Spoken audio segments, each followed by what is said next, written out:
Shalom Bapak Ibu dan Saudara yang dikasihi oleh Tuhan. Kita bertemu kembali dalam pemahaman Alkitab kita. Saat ini kita akan bersama-sama belajar kitab Kejadian pasal 21 ayat 1 sampai 7. Tuhan menepati janji. Tapi terlebih dulu, mari kita satukan hati, kita berdoa. Ya Tuhan Allah kami bersyukur untuk penyertaan-Mu, untuk kesempatan yang Kau berikan kepada kami saat ini, sehingga kami bersama-sama dapat belajar firman Tuhan lewat pemahaman Alkitab online ini. Kiranya Roh Kudus menuntun kami, agar kami beroleh pengertian yang benar. Di dalam Kristus Yesus Tuhan kami berdoa. Amin. Bapak Ibu, pernahkah Bapak Ibu atau Saudara menantikan suatu janji? Menanti janji yang terlalu lama bisa membuat seseorang kehilangan semangatnya, bisa membuat seseorang kehilangan harapan, bisa membuat seseorang bahkan muncul perasaan-perasaan negatif, bahkan kecurigaan. Bisa jadi ketika janji tersebut ditanyakan, selalu jawabannya tarsok. Nah, ini sebuah singkatan Bapak Ibu. Sebentar ya, besok ya. Nah, keadaan seperti itu bisa membuat orang hilang kesabaran, hilang harapan. Bahkan ada lagi yang karena kehilangan kesabaran tidak cukup hanya direlakan, tetapi bisa meminta atau memanggil debt collector membantu dia supaya orang yang selalu berjanji kepadanya itu segera memenuhi janjinya. Kali ini bacaan kita berbicara tentang bagaimana janji Allah yang dinyatakan kepada Abraham dan Sarah akhirnya terwujud. Kita coba lihat Kejadian pasal 21 ayat 1 sampai 7 ini. Tuhan memperhatikan Sarah seperti yang difirmankannya, dan Tuhan melakukan kepada Sarah seperti yang dijanjikan kepadanya. Maka mengandunglah Sarah, lalu ia melahirkan seorang anak laki-laki bagi Abraham dalam masa tuanya, pada waktu yang telah ditetapkan sesuai dengan firman Allah kepadanya. Abraham menamai anaknya yang baru lahir itu Ishak, yang dilahirkan Sarah baginya. Kemudian Abraham menyunat Ishak anaknya itu ketika berumur 8 hari, seperti yang diperintahkan Allah kepadanya. Adapun Abraham berumur 100 tahun ketika Ishak anaknya lahir baginya. Berkatalah Sarah, Allah telah membuat aku tertawa. Setiap orang yang mendengarnya akan tertawa karena aku. Lagi katanya, siapakah tadinya yang dapat mengatakan kepada Abraham, Sarah menyusui aku?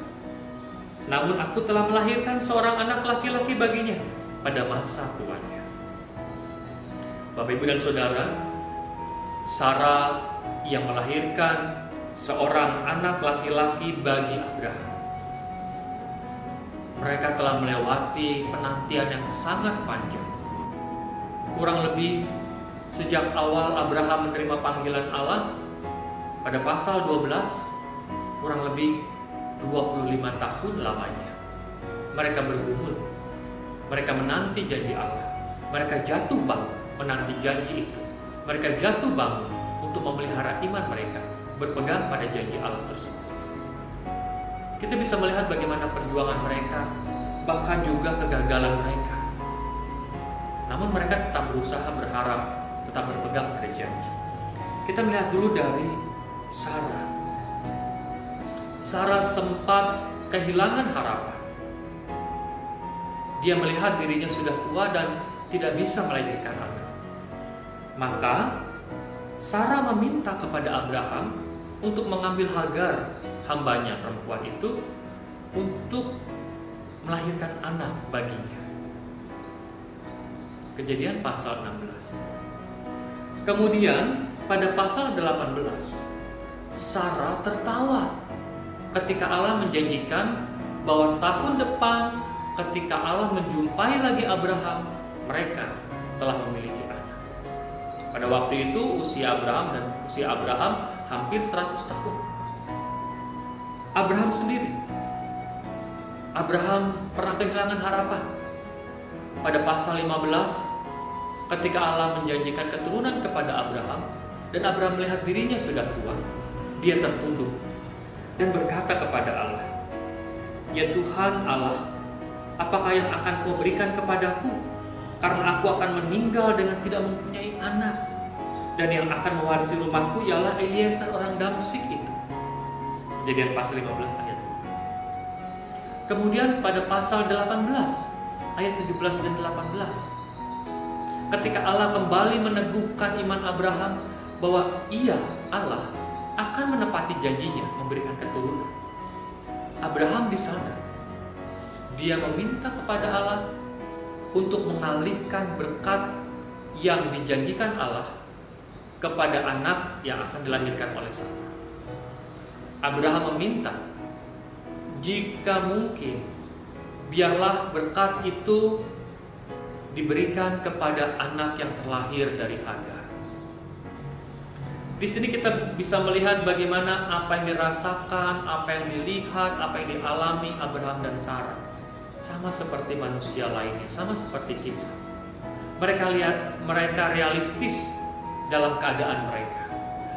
Bahkan kalau lebih dengan rendah hati mau dikatakan, mereka tidak muluk-muluk untuk berharap pada Tuhan. Biasanya kalau ada orang yang berdoa kadang muluk-muluk, tiba-tiba ingin jadi kaya, kalau bisa kaya mendadak, kalau bisa langsung sukses, dan sebagainya. Abraham tidak muluk-muluk, Sarah tidak muluk-muluk. Mereka realistis melihat keadaan mereka yang sudah tua. Namun apa yang disaksikan Alkitab? Ratapan pasal 3 ayat 5 mengatakan, Tuhan itu baik pada setiap orang yang berharap kepadanya. Pada saat Abraham berusia 100 tahun, ia beroleh anak, seorang anak yang dilahirkan dari Sarah. Bahkan Sarah mengatakan, Allah telah membuat aku tertawa. Setiap orang yang mendengarnya akan tertawa karena aku. Siapa yang tidak tertawa? Usia yang sudah sangat tua melahirkan anak. Bayangkan Bapak Ibu.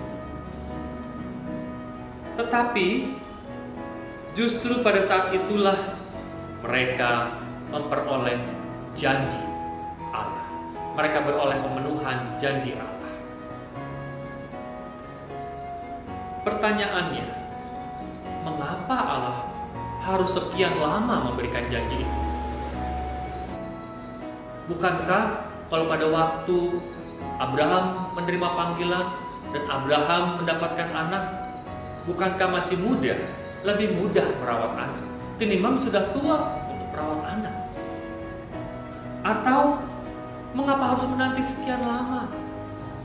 Apakah Allah menguji iman Abraham?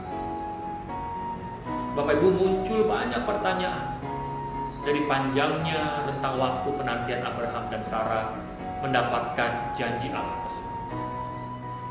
Pada kesaksian Alkitab ini, Abraham dan Sarah memperoleh anak pada usia tua setelah 100 tahun. Pada saat manusia sudah tidak lagi berpikir akan memperoleh anak, di mana seseorang tidak lagi berpikir tidak mungkin lagi orang-orang ini mendapatkan anak. Pada saat itu, kebesaran Allah dinyatakan. Ishak, anak yang dijanjikan Allah kepada Abraham dan Sarah itu, akhirnya dilahirkan. Pada saat itu, janji Allah kepada Abraham akan diteruskan oleh Ishak. Semua itu ingin menunjukkan kasih karunia Allah dalam janjinya itu, bukan oleh karena kekuatan manusia, bukan oleh usaha manusia. Di sanalah kemuliaan Allah hendak dinyatakan kepada manusia. Kita bisa melihat hal yang sama atau hal yang mirip yang terjadi dalam Perjanjian Baru ketika Lazarus dibangkitkan oleh Yesus. Setelah 4 hari Lazarus mati. Padahal Yesus sudah mendengar kabar Lazarus sakit. Yesus sudah mendapat kabar dari orang-orang yang diutus oleh Marta dan Maria agar Yesus segera datang dan menyembuhkan Lazarus. Tetapi justru dengan kebangkitan Lazarus yang sudah 4 hari mati, di sana kemuliaan Allah hendak dinyatakan.